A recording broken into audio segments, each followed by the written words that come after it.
Movie की शुरुआत में हम जियाजू नाम की एक लड़की को देखते हैं जिसके डैड की बचपन में ही मौत हो गई थी। अब जियाजू ने अपने बंगले को बेच दिया था जिसे वो फिर से खरीदना चाहती है। लेकिन जियाजू अब जिस कंपनी में काम करती है वहाँ उसे इतनी सैलरी नहीं मिलती जिससे वो अपने बंगले को फिर से खरीद सके। इसलिए अपनी लाइफ में वो खुश भी नहीं रहती। दूसरी तरफ हम मिंग नाम के एक लड़के को देखते हैं जो बिल्डिंग डिजाइनर है। मिंग अब अपना एक प्लान बड़े इन्वेस्टर को दिखाने जाता है, पर वो इन्वेस्टर उसे इग्नोर कर यहाँ से चला जाता है। जिसके बाद रात को मिंग अपने घर जा रहा होता है। इधर जियाजू भी अपने घर की तरफ जा रही है। कमाल की बात तो यह है कि दोनों सेम घर पर ही रहते हैं, बस टाइमलाइन अलग अलग है। मिंग की टाइमलाइन 1999 की है और जियाजू की 2018 की है। इधर मिंग घर पर खाना बना रहा होता है जहाँ दूसरी तरफ जियाजू नहा रही होती है। मिंग अब बर्तन धो रहा होता है जो सीधे जियाजू के मुंह पर गिरता है। उधर मिंग को भी जियाजू का कपड़ा मिलता है। दोनों को कुछ समझ नहीं आता। अब क्योंकि दोनों बहुत थके हुए होते हैं इसलिए दोनों इस बात को इग्नोर कर सोने चले जाते हैं। अगली सुबह हम मिंग को देखते हैं जिसे एक जोरदार थप्पड़ पड़ता है जो जियाजू ने मारा है। जियाजू अब मिंग को चोर समझकर मारने लगती है, लेकिन तभी दोनों की नज़र रूम पर जाती है तो इन्हें पता चलता है कि इन दोनों के रूम आपस में मिक्सअप हो चुके हैं। दोनों ये देख बिल्कुल शॉक हो जाते हैं। मिंग बाहर देखता है तो बाहर बादल छाया हुआ होता है। इधर जियाजू बाहर देखते हैं जहाँ करारा धूप होता है। फिर मिंग अपनी डोर खोल बाहर देखता तो ये नज़ारा 1999 का होता है, जिसे देख जियाजू को अपनी आंखों पर भरोसा नहीं होता, इसलिए वो घबरा कर अंदर आ जाती है। फिर जियाजू अपनी डोर खोल बाहर देखते तो ये नज़ारा 2018 का होता है, जिसे देख मिंग शॉक हो जाता है क्योंकि 2018 में टेक्नोलॉजी बहुत आगे बढ़ चुकी थी जो मिंग के समझ नहीं आ रहा होता है। अब दोनों ये बात अच्छे से समझ जाते हैं कि ये दोनों अलग अलग टाइमलाइन से होने के बाद भी एक साथ हैं। जियाजू अब मिंग को एक और थप्पड़ मारती है जिससे मिंग जियाजू से थप्पड़ मारने का रीज़न पूछता है। इस पर जियाजू बताती है कि वो चेक कर रही थी कहीं ये सपना तो नहीं। मिंग ये सुन जियाजू से कहता है कि पहले जब मुझे चोर समझकर धो रही थी तब तुम्हें पता नहीं चला कि ये सपना है या हकीकत। खैर अब दोनों ये डिसाइड करते हैं कि ये लोग दोनों डोर को एक साथ खोलेंगे। अब जब दोनों डोर को खोलने की कोशिश करते हैं तब रूम आपस में मर्ज होने लगती है, जिससे ये लोग समझ जाते हैं कि दोनों डोर को एक साथ नहीं खोला जा सकता।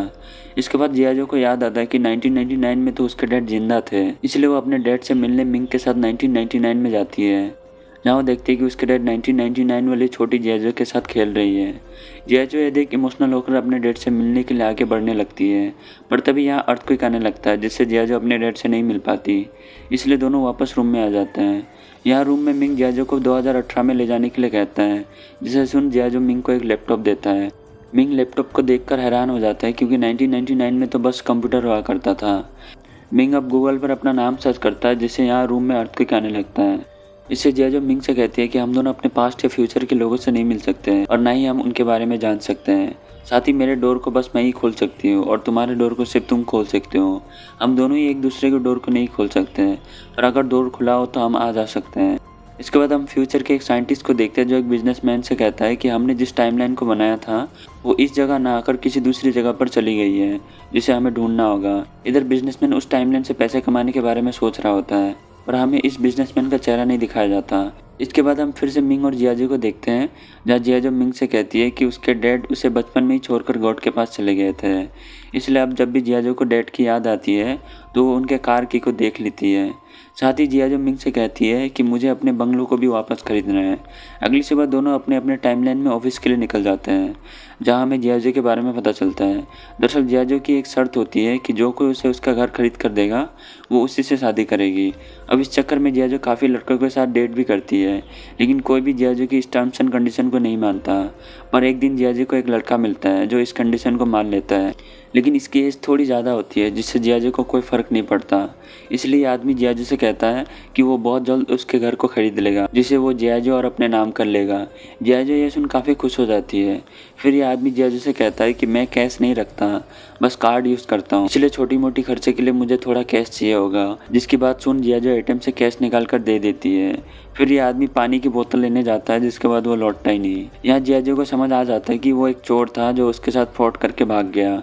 जियाजू इससे काफ़ी दुखी हो जाती है।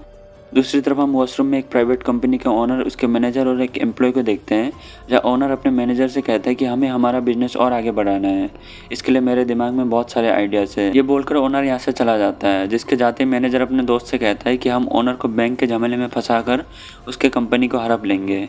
यहाँ मिंग भी होता है जो वॉशरूम में ड्रिंक कर रहा होता है, तभी उसके हाथ से कुछ गिर जाता है। जिसकी आवाज़ सुन जूनी को पता लग चुका था कि किसी ने उसकी प्लानिंग को सुन लिया है। इसलिए वो टॉयलेट के पास आकर मिंग का पैर पकड़कर उसे बाहर निकालता है।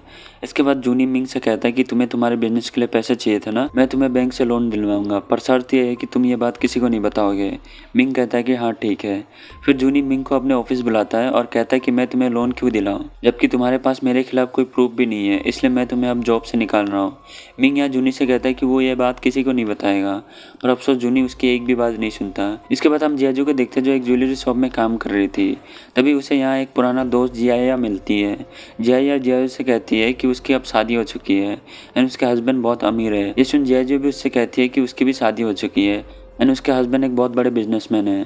अब जियाया ये सुन जियाजू को उसके हस्बैंड के साथ अपने घर डिनर के लिए इनवाइट कर यहाँ से चली जाती है। यहाँ अब जियाजू फंस चुकी थी क्योंकि उसकी तो शादी भी नहीं हुई, तो वो हस्बैंड कहाँ से लाएगा।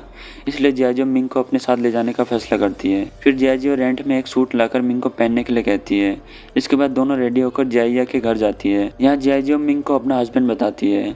फिर ये लोग डिनर करने लगते हैं। अब मिंग यहाँ बहुत स्पीड में अपना खाना खत्म कर लेता है एंड फिर वो अपने कोट को उतार कर साइड में रखता है जिसमें लिखा होता है क्लोथ फॉर रेंट। वो यहाँ मिंग अपनी कंपनी के बारे में झूठी स्टोरी बताता है, जिसे सुन जियाया और उसके हस्बैंड हंसने लगते हैं। दूसरी तरफ जियाजू भी जियाया से कहती है कि ये मेरी डायमंड रिंग बहुत कीमती है। बस इतना कहते ही वो डायमंड उसके रिंग से निकल जाती है, जिसके बाद वो मेल्ट होने लगती है। इसे देख दोनों खूब हंसते हैं। फिर जियाजू घर आकर खूब रोती है एंड तभी इन दोनों की नज़र टीवी पर पड़ती है जहाँ लॉटरी टिकट के बारे में बताया गया है। दोनों ये देख अमीर होने का ख्वाब देखते हैं, इसलिए दोनों मिंग के टाइम लाइन में जाकर उस लॉटरी टिकट को खरीद लेते हैं एंड अब इन दोनों को पता होता है कि ये लॉटरी तो वो लोग ही जीतेंगे। इसलिए खुशी के मारे दोनों जियाजू के टाइम लाइन में जाके खूब इंजॉय करते हैं। पर यहाँ इन लोगों के पास पैसा खत्म हो जाते हैं, जिससे जियाजू मैनेजर से कहती है कि तुम मेरा पर्स रख लो, ये बहुत कीमती है, मैं कल इसे पैसे देकर छुड़ा लूँगी। जिसके बाद ये दोनों घर जाकर सो जाते हैं। अगली सुबह दोनों लॉटरी का रिजल्ट चेक करते हैं तो पता चलता है कि लॉटरी इन दोनों ने ही जीता है। पर तभी अचानक से लॉटरी में से नंबर गायब हो जाता है। इससे दोनों समझ जाते हैं कि ये लोग अपने फ्यूचर को चेंज नहीं कर सकते हैं। फिर दोनों 2018 में जाते हैं जहाँ जियाजू उस रेस्टोरेंट में जाकर अपना पर्स मांगती है, पर मैनेजर कहता है कि पहले पैसे फिर पर्स। जियाजू ये सुन गुस्से से यहाँ से जाने लगती है। तभी इन दोनों को स्क्रीन पर फ्यूचर मिंग दिखता है जो अब बहुत अमीर बिजनेसमैन है। मिंग ये देख समझ नहीं पाता कि आखिर वो इतना अमीर बना कैसे, इसलिए अब ये दोनों फ्यूचर मिंग के इंटरव्यू में जाकर उससे मिलने की कोशिश करते हैं। लेकिन तभी यहाँ अर्थक्वेक आ जाता है जिससे मिंग अपने फ्यूचर मिंग से नहीं मिल पाता। पर यहाँ मिंग के हाथ पर चोट लग जाती है जो हम फ्यूचर मिंग के हाथ पर भी देख सकते हैं। इससे हम समझ सकते हैं कि मिंग अब जो भी करेगा वो फ्यूचर मिंग को अफेक्ट करेगा। अब फ्यूचर मिंग को जियाजू के बारे में कुछ याद आने लगता है। इसके बाद हम उसी बिजनेसमैन को देखते हैं जो और कोई नहीं बल्कि खुद फ्यूचर मिंग है। साथ ही ये साइंटिस्ट जूनी है जिसने 1999 में मिंग को जॉब से निकाला था। अब ये दोनों कैसे एक साथ है ये हमें थोड़ी देर बाद पता चलेगा। खैर अब जूनी मिंग से कहता है कि 1999 वाला मिंग अपने टाइमलाइन में नहीं आकर जियाजू के टाइमलाइन में आ रहा है, जिससे उसके फ्यूचर को खतरा हो सकता है। इसके बाद फ्यूचर मिंग जियाजू के ज्वेलरी शॉप में आकर उसे अपने साथ ले जाता है। पर जियाजू इस फ्यूचर मिंग के साथ खुश नहीं होती जितना वो 1999 वाले मिंग के साथ खुश होती है। मिंग अब जियाजू को डिनर के लिए ले जाता है जहाँ वो उससे कहता है कि मुझे पता है कि तुम 1999 वाले मिंग के साथ रह रही हो, पर तुम अब उसके साथ मत रहो, इससे मेरी फ्यूचर ख़राब हो सकती है एंड मैं नहीं चाहता कि कोई मेरे फ्यूचर को बर्बाद करे। इसके बदले में मैं तुम्हें तुम्हारा घर खरीद कर दूंगा। जियाजू अब इस बात को मान लेती है, इसलिए नहीं कि उसका घर वापस मिल जाएगा, बल्कि इसलिए क्योंकि कहीं ना कहीं वो मिंग को अब पसंद करने लग गई है। इसलिए वो नहीं चाहती कि उसकी वजह से मिंग का फ्यूचर खराब हो एंड हम इसे ही तो प्यार करते हैं। खैर अब जियाजू 1999 वाले मिंग के पास जाकर उससे कहती है कि मुझे किसी दूसरी जगह पर जॉब मिल गई है जिससे मैं यहाँ से जा रही हूँ एंड इतना कहते ही जियाजू यहाँ से चली जाती है। जियाजू यहाँ से जाते वक्त बहुत रोती है। फिर हम मिंग को भी देखते हैं जिसे भी बहुत बुरा लग रहा होता है, पर तभी उसकी नज़र जियाजू के डोर पर पड़ती है। यहाँ वो डोर पूरी तरह से बंद नहीं होता, जिससे अब मिंग बिना जियाजू के हेल्प से 2018 में जा सकता है। इसके बाद हम 1999 में देखते हैं जहाँ जूनी ने अपने बॉस को बेहोश कर दिया है। फिर जूनी अपने बॉस को ड्रिंक पिलाने लगता है जिससे सबको लगे कि उसके बॉस की मौत नशे की हालत में हुई है। इधर जियाजू बहुत सालों बाद अपने घर पर आई है जहाँ फ्यूचर मिंग आकर उसका पर्स लौटाता है जिसे उसने रेस्टोरेंट में छोड़ा था। अब मिंग यहाँ जियाजू का घर देख रहा होता है, तभी जियाजू की नज़र उसके कोट पर पड़ती है जिसमें फॉर रेंट लिखा होता है, जिसे देख जियाजू समझ जाती है कि ये फ्यूचर मिंग नहीं बल्कि 1999 वाला मिंग है। इसलिए जियाजू मिंग को पकड़कर किस करती है। फिर जियाजू मिंग से कहती है कि हमारा दूर रहना ही तुम्हारे फ्यूचर के लिए अच्छा है, इसलिए अब तुम मुझसे मिलने की कोशिश मत करना। मिंग ये सुन रो रो कर अपने रूम पर आ जाता है। इधर जियाजू भी बहुत रोने लगती है। फिर मिंग को जूनी का कॉल आता है जहाँ वो उसे एक ब्रिज के ऊपर बुलाता है। मिंग यहाँ पहुँच देखता है कि जूनी ने अपने बॉस को बेहोश कर दिया है और अब वो अपने बॉस को इस ब्रिज से फेंकने वाला है जिससे उसके बॉस की मौत एक्सीडेंट लगे। तभी मिंग को सब समझ आ जाता है कि वो 2018 में इतना अमीर कैसे बना। दरअसल 1999 में जब जूनी और मिंग ने अपने बॉस को मारा था तब मिंग को मैनेजर की पोस्ट मिल गई थी, इसलिए वो 2018 में इतना अमीर बन सका। इसी दौरान मिंग की नज़र कार के की पर पड़ती है, जिसे देख जियाजो अपने डैड को याद करती थी। मिंग अब समझ आता है कि ये जियाजो के डैड है, इसलिए अब वो अपनी गलती को सुधारने के लिए जूनी से अपने बॉस को बचा लेता है। इससे टाइम एकदम से 1999 में चला जाता है, साथ ही फ्यूचर मिंग भी गायब हो जाता है। फिर यहाँ 1999 में जियाजो को अपने डैड मिल जाते हैं। दूसरी तरफ मिंग सब कुछ पीछे जाते हुए देख रहा होता है। तभी मिंग को जियाजो का ख्याल आता है, जिससे वो भागकर जियाजो के पास जाने लगता है। इधर जियाजो भी मिंग के पास आ रही होती है। फिर मिंग जियाजो से कहता है कि अब तुम मुझसे 8 साल छोटी हो, तुम मुझे नहीं पहचानती हो, बट मैं तुम्हें पहचानता हूँ, इसलिए मैं तुम्हारा इंतज़ार करूँगा। इसके बाद जियाजो गायब हो जाती है। फिर हमें 8 साल के बाद का सीन दिखाया जाता है, जहाँ जियाजो को अपना फेवरेट सॉन्ग सुनाई देता है, इसलिए वो उस म्यूज़िक की तरफ जाने लगती है, जिस दौरान मिंग जियाजो को देख लेता है। मिंग अब जियाजो की तरफ बढ़ रहा होता है, तभी जियाजो मिंग को लात मारती है और कहती है कि तुम मेरे पास क्यों आ रहे हो, जिस पर मिंग जियाजो से कहता है कि इस प्यार को मैं क्या नाम दूँ। एंड इसी के साथ ये मूवी यहीं पर ख़त्म हो जाती है। तो ये थी इस मूवी की स्टोरी। आपको ये स्टोरी कैसे लगी आप मुझे कमेंट सेक्शन पर ज़रूर बताएं।